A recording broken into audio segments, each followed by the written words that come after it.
लिंबवाच्या पेक्षा मोठ्या साईजची गार होती. जुनी माणसं म्हातारी माणसं सांगतात अशा पद्धतीने कधीही पाऊस पडला नाही बघितला नाही.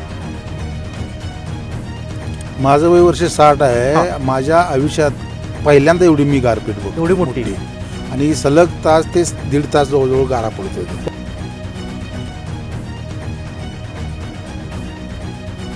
आजपर्यंत म्हणजे फडणवीसांच्या काळामध्ये आम्ही बघतो की आजपर्यंत कुठलीही अनुदान मिळालेली नाही.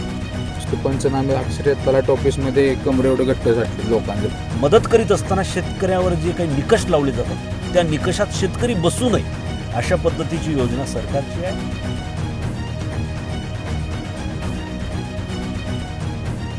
आणि घरामध्ये पाणी, नाका तोंडात पाणी आमच्या मराठवाड्याच्या शेतकऱ्यांच्या होतं. अशाही वेळेला फडणवीस फक्त गप्पा मारतात, कारण फडणवीसाचा जेनेटिक जो आहे तो पेशव्याचा जेनेटिक आहे.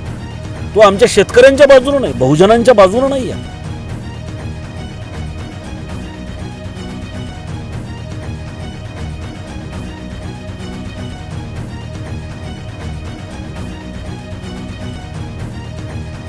नमस्कार, मी संकेत पाटील. सध्या आपण सांगली जिल्ह्यातील तासगावमधील नागावमध्ये आहोत, जिथं काल किंवा परवा गेल्या 2 दिवसांपासून गारा पडत आहेत. वळीवाचा पाऊस आणि त्याचबरोबर गारांमुळे आता शेतकरी पूर्ण मेटाकुटीला आलेला आहे. सध्या आपण त्याच गावातल्या एका द्राक्षबागेत आहोत. जी द्राक्षबाग बघतोय आपण, गारांच्या माऱ्यामुळे पूर्ण ते जे काय पाला वगैरे उजव होता तो पूर्ण निघून गेला आहे. आपल्याबरोबर काही शेतकरी आहेत. काय सांगाल, कालचा पाऊस जो पडला तो कसा होता? आणि गारा मला वाटतं पहिल्यांदाच एवढ्या मोठ्या पडलेल्या आहेत. कालचा जो पाऊस पडला तो आजपर्यंत म्हणजे या 20-30 वर्षात कधी एवढा पडला नाही असं मोठी जुनी लोक पण सांगतात. अशा पेरवापेक्षा मोठ्या गारा पडलेत. अक्षरशः तुम्ही आता बघू शकता इथं बागाची काय अवस्था झाली आहे. हे डोळे वगैरे पूर्ण संपलेलं आहे. या झाडाची साल जी आहे हातानं काढल्यासारखी, म्हणजे गारा एवढ्या पडलेत की हातानं काढल्यासारखी साल वाटायला. एवढा गारांचा जबरदस्त पाऊस पडला. म्हणजे आता परत ह्याला गर्भधारणा होणार नाही. गर्भधारणा ह्याला छाटून गारांचा पाऊस पडला की सांगता गॅरंटी नसते. कारण आता ह्या प्लॉट आले ते सबकेनला, म्हणजे काडी पिकाच्या कंडिशनला. आता या झाडाचं सगळं स्टोरेज ह्या काडीमध्ये गेलं.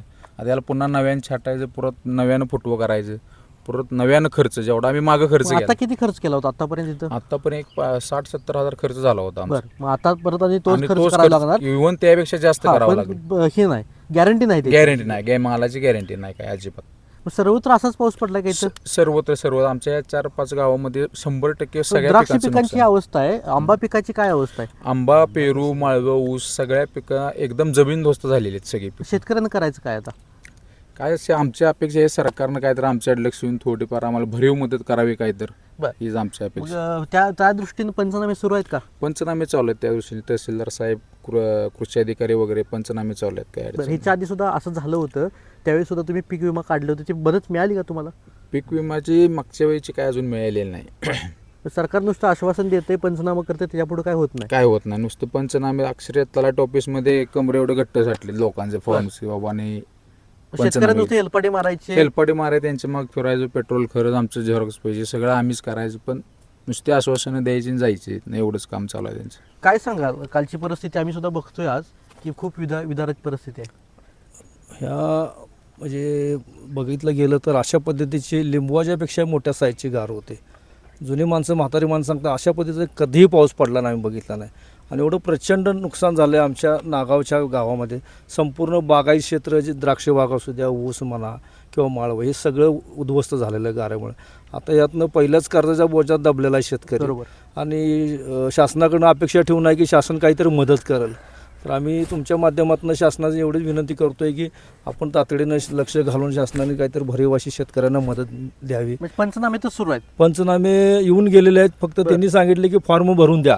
पण प्रत्यक्षात जे शासकीय जी लोकं आहेत ती काही इथं कुठे दिसत नाहीत. हे तहसीलदार साहेब येऊन गेलेत, आमदार साहेब पण येऊन गेलेत. आमदार साहेब पण बोललेले आहेत की मी माझ्या स्तरावर, वरच्या लेवलला काही मदत मिळवून द्यायचा प्रयत्न 100% करेन. आणि बाकी मग आज आम्ही शेतकरी स्वतःच्या ह्याच्यावरच ते फॉर्म भरून देणं हा प्रक्रिया चालू आहे. त्यात आणि असे निकष आहेत की ते ऑनलाईन करा, हे करा, तर हे पीक पाणी करा. कशाला करायचं? तुम्ही प्रत्यक्षात जर शेतात येऊन ते पीक बघितलं तर तुम्हाला लक्षात येते ना. तुम्ही ग्रामसेवक, जे महसूल अधिकारी, चौकटीत अडकवायचा प्रयत्न. बस निकष असे बसवायचे हे की ते शेतकरी घायलाच आला पाहिजे, ते सगळे पूर्तता करून. आणि शेतकऱ्यांना मग सगळं सोडलं पाहिजे, तेच अपेक्षित आहे सरकारनं. शेतकरी म्हणून काय सांगाल, या कार्पेटीकडे कालच्या तुम्ही बघताय माझं वय वर्ष 60 आहे. माझ्या आयुष्यात पहिल्यांदा एवढी मी गारपीट बघतो, एवढी मोठी. आणि सलग तास ते 1.5 तास जवळजवळ गारा पडत होत्या. हो, त्यामुळं होत्याचं नव्हतं असं परिस्थिती झाली. शेतकरी आधीच कर्जाच्या बाजारात ते आधी पिचलेला आहे. कर्जाच्या बोजात मारायला लागलाय. हा, आणि त्यात परत हे त्याच्यात आसमानी ही सुलतानी संकट आहे. आसमानी आणि सुलतानी संकट आहे. तर तुमच्या बागेत द्राक्ष बागेत झाले का हे पाहणी करून गेलेत, तहसीलदार येऊन गेलेत, आमदार साहेब येऊन गेलेत, कृषी अधिकारी येऊन गेलेत. बर, आमच्या परीने आम्ही प्रयत्न करतोय म्हणलेत, सगळे प्रशासकीय माणसं येऊन गेलेत. येऊन गेलेत, करतो म्हणलेत, फॉर्म भरून दिलेत, पंचनाम्याचे फॉर्म भरून दिलेत. पण आता पुढं काय होईल काय नाही काही सांगता येत नाही. शाश्वती काही नाही तशी. नागावमध्ये झालेल्या वळिवाच्या पावसानं खूप नुकसान झाले आपण बघतोय. त्याच अनुषंगानं आता नेत्यांचे दौरेसुद्धा सुरू झाले तिकडे. आपल्याकडे काँग्रेसचे प्रदेश उपाध्यक्ष भिंगे साहेब आहे. काय सांगाल, परिस्थिती बघितली तुम्ही आणि शेतकऱ्यांसाठी काय मदतीचं आवाहन कराल तुम्ही सरकारला? आम्ही 4 दिवसापासून पश्चिम महाराष्ट्राच्या दौऱ्यावर होतो. ओबीसीचा प्रदेश अध्यक्ष या नात्यानं आम्ही पश्चिम महाराष्ट्रामधल्या सगळ्या जिल्ह्यात फिरतोय. आणि आम्ही जशीच पश्चिम महाराष्ट्रात एंट्री मारली तेव्हापासून पाऊस सुरू झाला. परवा दिवशी या भागामध्ये मोठ्या प्रमाणात गारपीट झाली. 1.5 तास जणू काही दगडांचा वर्षाव या सगळ्या फळबागेवरती, भाजीपाल्यावरती, ऊसाच्या पिकावरती झालेला आहे. आणि आजपर्यंत म्हणजे फडणवीसांच्या काळामध्ये आम्ही बघतोय की आजपर्यंत कुठलीही अनुदानं मिळालेली नाहीत. आता आपण शेतकऱ्यांना पण विचारू शकता की पीक विम्याच्या संदर्भामध्ये शेतकरी आज सजग आहे, जागरूक आहे, परंतु पीक विमा आणि सरकार यांच्यामध्ये लागेबांधे आहेत. कारण इथे मोठ्या प्रमाणावरती भ्रष्टाचार असल्या कारणामुळं मग शेतकऱ्यांना ताबडतोब कुठलीही या ठिकाणी मदत होताना दिसत नाही. आणि मदत करीत असताना शेतकऱ्यावर जे काही निकष लावले जातात त्या निकषात शेतकरी बसू नये अशा पद्धतीची योजना सरकारची आहे. काँग्रेस म्हणून तुम्ही काय करणार आता?